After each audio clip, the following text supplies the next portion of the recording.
This is Andi Purewal for Boxing News. I'm joined by Eddie Hearn here in London. Eddie, here we are. Anthony Joshua returns, signed, sealed, delivered. Daniel Dubois.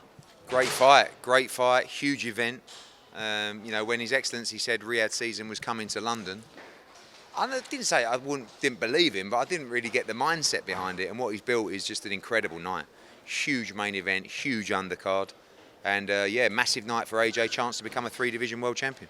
What's about the dangers that Daniel Dubois possesses? Obviously, we've seen 2 good wins back to back for himself now. He looks like a more confident, assured, and matured Daniel Dubois than of old. Yeah, I think it's probably a really bad time to fight AJ, and it's probably a bad time to fight Daniel Dubois. I think they're both in tremendous form, coming off great wins, looking really sharp. AJ's definitely the best I've ever seen him, and I think that it's a chance for him to really make a statement out there, become a 3-time world champion. We all know what we want, and that's the undisputed championship, and he's probably 1 fight away from that. 2 heavy-handed men. Is this one which you just can't envision going into those later rounds? Sometimes, I mean, look, AJ's a very good boxer. A lot of this depends how he comes out. Dubois, when he fought Hrgovic, he came out like a train. Crazy, trading all the time. I mean, if he gets hit like he gets hit against, he got hit against Hrgovic. If he gets hit like that against AJ, the fight's over. So, for me, it's going to be interesting to see the strategy they adopt in the fight. It's a dangerous fight for both men, two big punches. But, we believe our man's going to get the win. I've seen you say that he kicked off in the face-off between the pair of them. What can you tell me about that interaction? You'll see it. I mean, I think it's kind of like a throwaway line from Dubois about, well, let's go now. And AJ stayed calm, just said he's going to smash him over the chair, over the face with a chair. And they had to get separated, and it was great. I just think it's nice that you can get that kind of spite between fighters without getting too physical. But know that when you go into training camp, it's a real test, and I think both guys fired up for a great camp. You mentioned the Fury-Usyk winner looking towards that. As Turki Al-Sheikh mentioned, the undisputed route for AJ facing the winner of December's bout. Not really. I mean, there's been discussions about it. There's no promise from him. There's no contract. It's just a natural thing to do.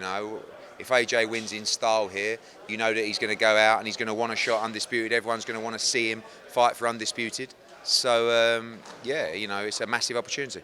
Warrington, Cacace, Eddie. I spoke to Ben Davis and he said that Leigh Wood was mentioned and was kind of in the frame, but he was ill. And with AJ on the card, everyone's kind of focused on him. Was Leigh Wood ever a front runner ahead of Josh? No. We talked about Leigh, but with Josh, he's accepted every offer that I've given him for a fight, and he sat there patiently for so long.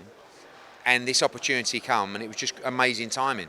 Literally, it was only an opportunity that probably lasts 3 or 4 days, really materialised, and the deal was only done last night for this fight. So, we've tried to make that Leigh Wood fight for so long. We couldn't get it made, but what an opportunity for Josh. 2-division, 3-time world champion. Very tough fight, but looking forward to it. Outside of the fighters that you work with personally, which fight are you most looking forward to? Liam Smith against Josh Kelly. I think it's a really, really fascinating fight. Also, look, Tyler Denny. Look, 1 fight on a Matchroom card. He's absolutely hit the jackpot. Fair play to him. Good luck. Felix could have had that opportunity if he would have won. So well done to him. Great night. Huge card, and can't wait for September 21. Last one from me, Eddie. Obviously, that IBF title on the line in that main event. Were you surprised that the IBF weren't a bit more lenient at all? The mandatory was overdue. So, obviously, because we're all working together, His Excellency would speak to Usyk, and Usyk did the right thing. He could have held on to it for another month or 2 and just messed everyone around. So, good stuff.